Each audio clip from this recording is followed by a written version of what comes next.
Well, thank you very much. ASUU supports this term. Indeed, ASUU called for the institution of a high-powered panel to investigate the crisis at the University of Lagos. And it is very gratifying to hear that government has acceded to that demand, set up the panel, and also with very clear terms of reference. Our union is pleased with this development. We are looking forward to receiving the visitation panel and hoping that at the end of the day, that will just be the master stroke to unravel the crisis at the University of Lagos.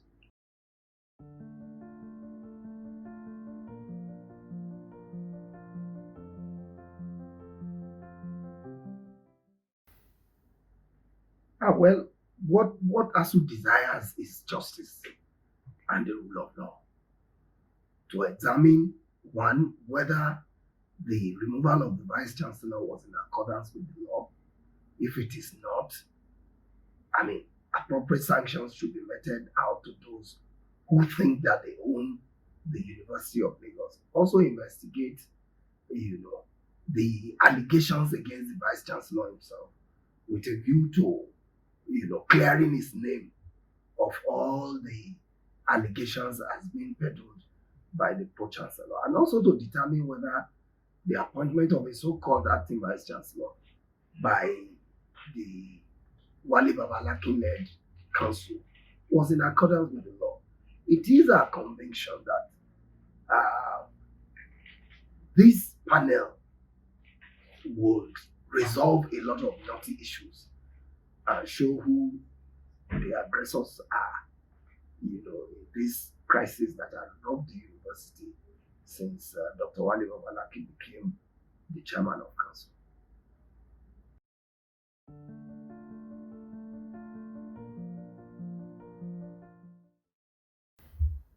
Well, only the Vice Chancellor can answer that question. The Vice Chancellor that has been asked to recuse himself and the Pro-Chancellor himself. But as a union, what we have observed is Dr. Babalakin's penchant for violation of rules, of regulations, of traditions, of laws, and a propensity, to be economical with the truth in all of this respect.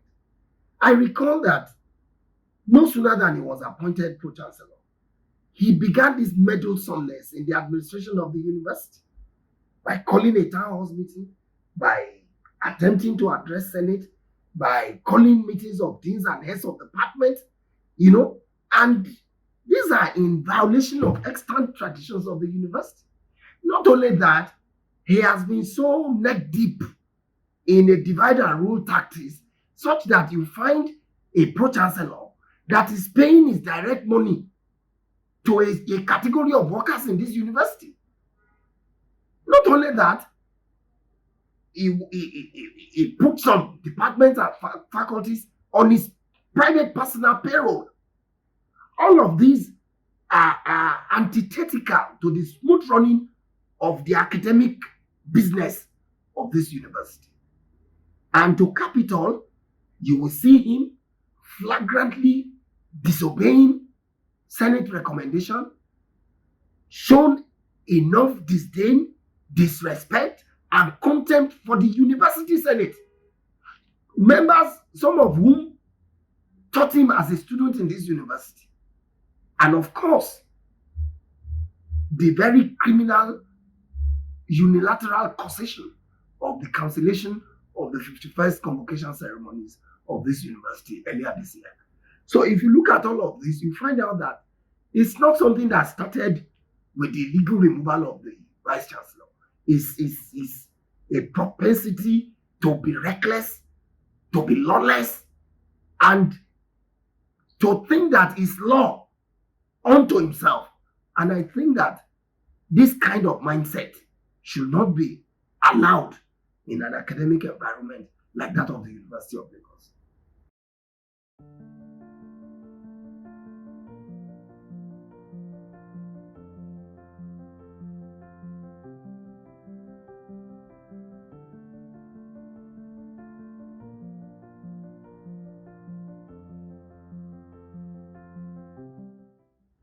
Well, the way to react to that question is to say that ASUU is on strike for the students. And why am I saying this? ASUU says put money in the universities to revitalize decaying infrastructure, such as students' hostels, students' classroom, students' laboratories, students' library, etc.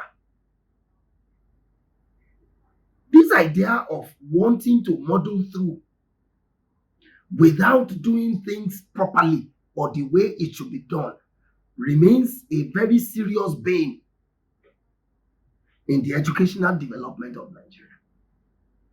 ASUU is saying give lecturers who teach students so that they can be motivated agreed emoluments in terms of salaries, in terms of allowances, etc.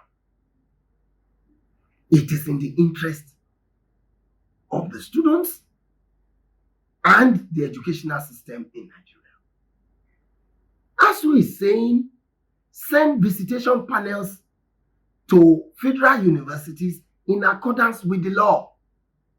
The law says that a visitation must come every 5 years to look at governance issues, corruption issues, like the one we have in the University of Lagos. Up till now, those visitations have not been set up. As I speak with you, lecturers are being owed July and August salaries. Their end academic allowances, as agreed to be paid by government in divided phases, in installments, have not been paid. Not only that, the highest paid university professor in Nigeria earns less than 450,000 naira in a month, and that's a professor at bar. So we are saying that all of this will demotivate, those who teach these same students, and therefore may not give in their best. We're saying that in order to ensure that the system runs optimally, government should take more than a passing interest in the education in Nigeria. And that is the point that ASUU is making. And it is important for all well-meaning Nigerians to join ASUU in this struggle to make education a priority in Nigeria. No nation can rise above its level of educational advancement. And if you see any country making progress in the world today, go and look at their investment in education. In Nigeria, unfortunately, the reverse is the case.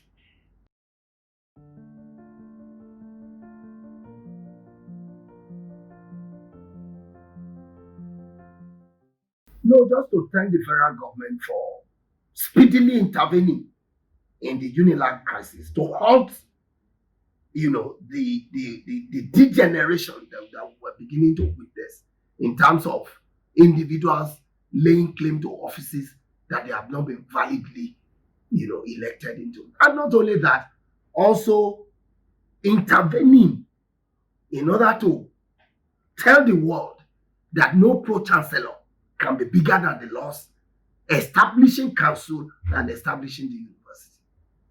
And I think in this matter, government deserves our commendation.